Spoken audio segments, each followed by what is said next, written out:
Hi friends, welcome to my channel Sumukha associates. So ಇವತ್ತಿನ topic ಪಶ್ಚಿಮ ವಾಯುವ್ಯದ ಬೀದಿ ಕುತ್ತು.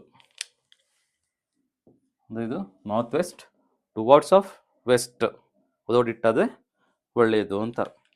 ಫಸ್ಟ್ ಆಫ್ ಆಲ್ ಸ್ಕೆಚ್ ಹಾಕುವ.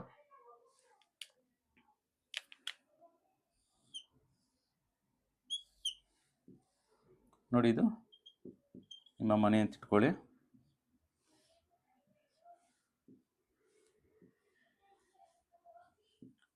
ನೋಡಿ, ಇದು ರಸ್ತೆ ಹಾಗೂ ಇದು ಕೂಡ ರಸ್ತೆ. ಇದು ರೋಡ್ ಎಕ್ಸ್ಟೆನ್ಷನ್ ಆಗುತ್ತೆ. ನೋಡಿ, ಇಲ್ಲಿ ನಾರ್ತ್, ಸೌತ್, ಈಸ್ಟ್ ಹಾಗೂ ಇದು ವೆಸ್ಟ್. ಮತ್ತೊಮ್ಮೆ ಹೇಳ್ತೀನಿ ನೋಡಿ, ಇದು ಉತ್ತರ, ಇದು ದಕ್ಷಿಣ, ಇದು ಪೂರ್ವ ಹಾಗೂ ಇದು ಪಶ್ಚಿಮ. ಸೊ ಇದು ನಾರ್ತ್ ವೆಸ್ಟ್ ಕಾರ್ನರ್.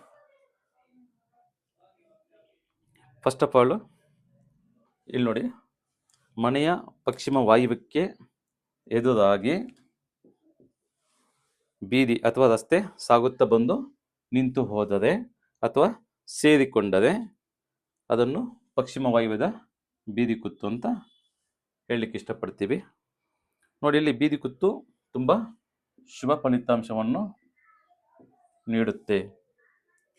ಹಾಗೂ ಮುಖ್ಯವಾಗಿ ಈ ಮನೆಯಲ್ಲಿ ವಾಸಿಸುವ ಪುರುಷರಿಗೆ ಅಥವಾ ಮನೆಯ ಯಜಮಾನನಿಗೆ ಒಳ್ಳೆಯ ಫಲಿತಾಂಶ ನೀಡುವಂಥ ಒಂದು ಬೀದಿ ಕುತ್ತು. ಮುಖ್ಯವಾಗಿ ಇದು ಒಂದು ಕಮ್ಯುನಿಕೇಷನ್ ಸೈಟ್ ಅಂತಲೇ ಹೇಳಲಿಕ್ಕೆ ಇಷ್ಟಪಡ್ತೀನಿ. ಇದರ ಜೊತೆಗೆ ಈ ಮನೆಯಲ್ಲಿರುವ ಸದಸ್ಯರು ಹೆಚ್ಚಾಗಿ ಬೇರೆಯವರನ್ನೇ ಚೆನ್ನಾಗಿ ಬೆರೆತು ಒಳ್ಳೆ ನೇಮ್ ಆ್ಯಂಡ್ ಫೇಮ್ ಅಂತ ಹೇಳಲಿಕ್ಕೆ, ಜೊತೆಗೆ ಹೆಸರುವಾಸಿ ಮಾಡುವಂಥ ಅಥವಾ ತಂದುಕೊಡುವಂಥ ಸೈಟ್ ಅಥವಾ ಮನೆ. ಇದರ ಜೊತೆಗೆ ಈ ವ್ಯಕ್ತಿಗಳನ್ನು ಆರಾಮಾಗಿ ನೀವು ಯಾವುದೇ ಸಂಶಯವಿಲ್ಲದೆ ನಂಬಬಹುದು. ಮತ್ತು ಇದು ಏನಂತಂದರೆ ನಾಯಕತ್ವ ಲಕ್ಷಣಗಳನ್ನು ತಂದುಕೊಡುವಂಥ ಒಂದು ಸೈಟ್ ಅಥವಾ ಮನೆ. ಮುಖ್ಯವಾಗಿ ನಿಮಗೆ ಈ ನಾಯಕತ್ವವನ್ನು ತಂದುಕೊಡುವ ಜೊತೆಗೆ ನಿಮ್ಮನ್ನು ಹುಡುಕಿಕೊಂಡು ಬರುವಂಥ ಒಂದು ಲಕ್ಷಣವುಳ್ಳ ಸೈಟ್. ಹಾಗಾಗಿ ಹೆಚ್ಚು ನಿಮ್ಮ ಒಂದು ಮುನ್ನಡೆ ಅಥವಾ ಒಂದು ನಾಯಕತ್ವ ಅವಕಾಶಗಳನ್ನು ತಂದುಕೊಡುವಂಥ ಸೈಟ್. ನೋಡಿ, ಹೆಚ್ಚಾಗಿ ಈ ನೇಮ್ ಆ್ಯಂಡ್ ಫೇಮ್, ಕಮ್ಯುನಿಕೇಷನ್ ಮತ್ತು ನಾಯಕತ್ವದ ಗುಣಲಕ್ಷಣಗಳನ್ನು ತಂದುಕೊಡುತ್ತೆ. ಹಾಗಾಗಿ ಇದು ಒಳ್ಳೆಯ ಶುಭ ಫಲಿತಾಂಶವನ್ನು ನೀಡುವಂಥ ಸೈಟ್. ಈ ರೀತಿ ಸೈಟ್ ಬಂದಲ್ಲಿ ಯಾವುದೇ ತೊಂದರೆ ಇಲ್ಲ, ತೊಗೊಬೋದು.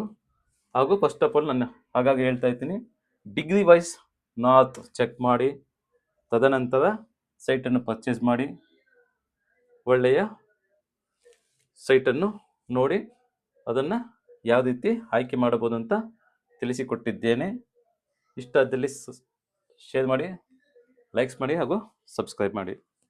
Thank you.